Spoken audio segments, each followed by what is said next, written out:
High বন্ধুরা, তোমরা সবাই কেমন আছো? আশা করি ভগবানের কৃপায় সবাই ভালো আছো, সুস্থ আছো, আর তোমাদের ভালোবাসা আমিও ভালো আছি।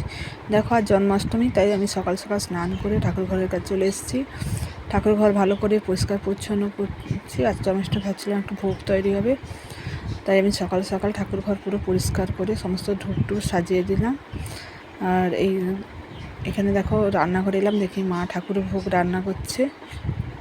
দেখো, প্রথমে মা নারকেল নাড়ু করছে, এছাড়া অন্যান্য ভোগও আস্তে আস্তে হবে। মাও সকালবেলা উঠে স্নান করে ঠাকুর ভোগে করা রান্নায় লেগে গেছে।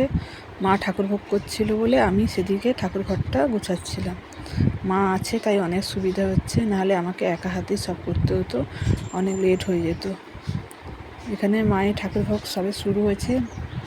আর খুশি এখনও ঘুমিয়ে আছে, খুশি ওঠেনি, আর বাবাও ঘুমিয়ে আছে। আমরা ভোর মা মেয়ে উঠে ঠাকুরের কাছে লেগে গেছি। তাড়াতাড়ি করে ফেললে পুজোটাও তাড়াতাড়ি হয়ে যাবে। দেখো, এখন পুরো ঠাকুর ভোগ রান্না প্রায় শেষ। আমি এক জায়গায় সব এনে রেখেছি যাতে ঠাকুরের কাছে সাজাতে সুবিধা হয়ে যাবে। তাই মোটামুটি শেষ, আর অল্প স্বল্পই বাকি আছে। মা সেদিকে করছে, যেগুলো হয়ে গেছে সেগুলো এখানে নিয়ে চলে এসেছি। এবার পুজো শুরু করে দিয়েছি। সমস্ত ঠাকুরের ভোগও হয়ে গেছে। এখানে পুজো হচ্ছে, এখানে কৃষ্ণ ভগবান কাছেও সাজিয়ে দিয়ে আছে। এই মূর্তিটাকে তো তুমি দেখেছিলে, আমি তোমাদের সঙ্গে শেয়ার করেছিলাম, মেলা থেকে নিয়ে এসেছিলাম। তোমরা অনেকেই বলেছিলে যে খুব ভালো হয়েছে। আর সেখানে দেখো, সব পুজো টুজো করছি। সকাল সকাল উঠে পুজো করলে না খুব মনটাও ভালো থাকে।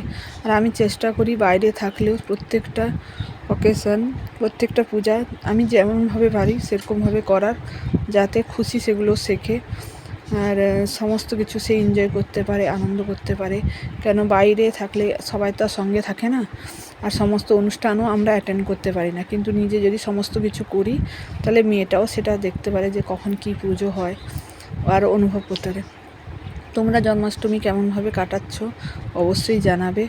আমি তো সিম্পলভাবে কাটি, যেমন নিজে পারি সেরকমই করি। বাড়িতে থাকলে হয়তো অনেক ভালোভাবে হতো। চলো, দেখা হচ্ছে পরে, বাই।